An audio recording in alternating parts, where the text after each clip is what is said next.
supported 600 organizations. Employees gave back over $200,000 and logged nearly 5,000 volunteer hours across Louisiana, all in 2023. That's what keeps CLECO energized. Hey, good morning, everybody. It is 84 out in Leesville, very humid, but we have some good news on the way in the form of maybe a little rain, but drier air. So I know drier air is probably not what you think we would want to see, but when it's less humidity at the surface, we're all in for it, and it looks like we're going to get that. Here's the Today's Country 105.7 view of a lot of trees and a beautiful blue sky out around Leesville this morning. And here's from Rapides Regional Medical Center. The Red River looks very fishable. Bridge moving along nicely. Everybody's doing well this morning. I do think we are going to see a couple of showers in the area today. I think our best chance for rain holds off until early next week, but at least we have these non-zero chances continuing, where yesterday we actually saw some heavy rain and a severe thunderstorm warning in the area. I'll show you where it rained, although if you're there, you already know that. And you can kind of see in the cloud pattern here, the thunderstorms are moving from west to east up north and slowly kind of meandering or even moving toward the west over the Gulf of Mexico. That's just around high pressure that's been centered overhead. That high pressure is going to start to retreat just a bit to the west. And that means in a few days, we're probably going to get rid of these heat alerts, but we're going to keep them through the weekend. And for today, that means a heat advisory for most of us in the southern half of the state. Northern half, you're looking at an excessive heat warning for heat indices above 110, 105 to 110, where we're seeing the orange on the map there. So not a terrible difference in how it feels, but the long-term effects do build up on you a bit more when it's a little bit hotter like that. So future temps today, does anyone see 100? Yeah, I think Monroe sees 100. We have not seen it yet. We missed it yesterday. Again, that trend was going up, up, up, up, up, and then we hit 98 for our high. 76 degrees tomorrow when we start things out, and it looks like, more of the same. Maybe a few more clouds today, especially in the afternoon as we get those afternoon showers to pop up and maybe even a few thunderstorms out there.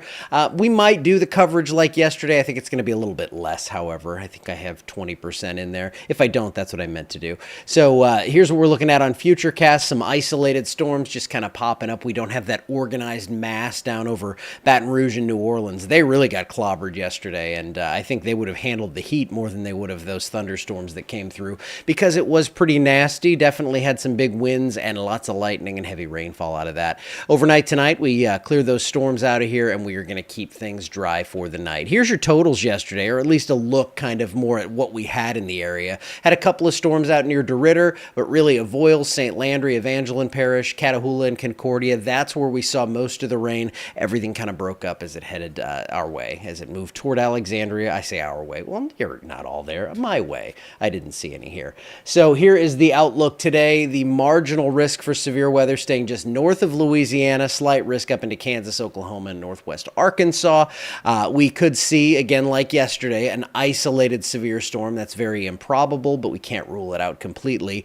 And then I think we get a little better chance here in a couple of days as that front actually settles into the area. And this is going to be another front like we saw a few weeks back, where we get overnight lows in the upper 60s, or not a few weeks, man, that was like a week ago. So upper 60s, the COVID brain's throwing my time all off. So, but I am all better and ready to roll here.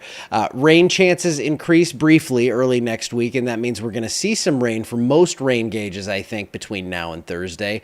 But again, nothing really heavy and organized. We don't want it to be heavy and organized like Ernesto out there that is producing some high winds, high seas, and moving toward Bermuda. This is not the most impressive hurricane I have ever seen, so that's good news. Maybe that's kind of a sign of things to come, where we're not going to get these to blow up the way they do in certain years that we will not mention. Here is the track for Ernesto. I figure it's worth showing. 100-mile-per-hour winds, so it's definitely a formidable storm. And there it comes, hooking toward the northeast, turning more toward the north, and then right across the Maritimes of Newfoundland.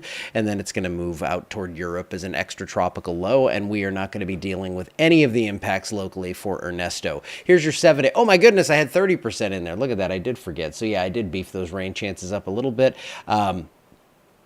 40% on Monday. Also took that up a little bit because a front's going to settle in. And you can tell because look at those overnight lows. They go down to near 70 degrees and highs in the mid 90s, but it's going to actually feel like it's 95 to 100, which is not bad. See, we see 95 on a thermometer. We think terrible day. Well, typically it's really humid. It feels like it's 110 and it's not great.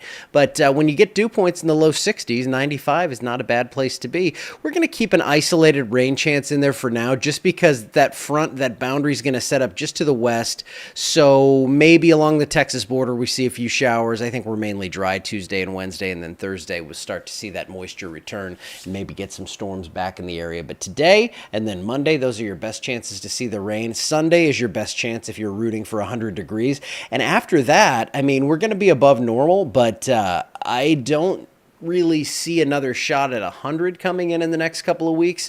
So maybe as we inch towards September, maybe we can get through a summer without 100 after 44 days, I think, over 100 last year. Yeah, that'd be a nice change. Rain chances stay pretty minimal through the end of the month here, and no tropical development imminent, so this is good news. Oh yeah, gumbo this weekend, let's do it.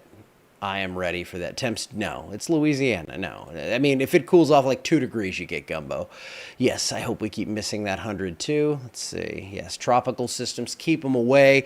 I know September's the big month locally and really for the tropics. So end of August is when it really ramps up into September, early October. We're getting through these days just fine, and hopefully that trend continues because while I do like to track something in the weather, like at least a thunderstorm or something, I don't want to be tracking a hurricane toward the area. I don't want my insurance prices to go up. How about that? All right, I will see you back here tomorrow, late morning. You know how Saturday rolls here if we don't have weather in the area. So Saturday, sometime around 10, something like that. I will see you here. I hope you have a wonderful Friday and a wonderful weekend. See you back here tomorrow.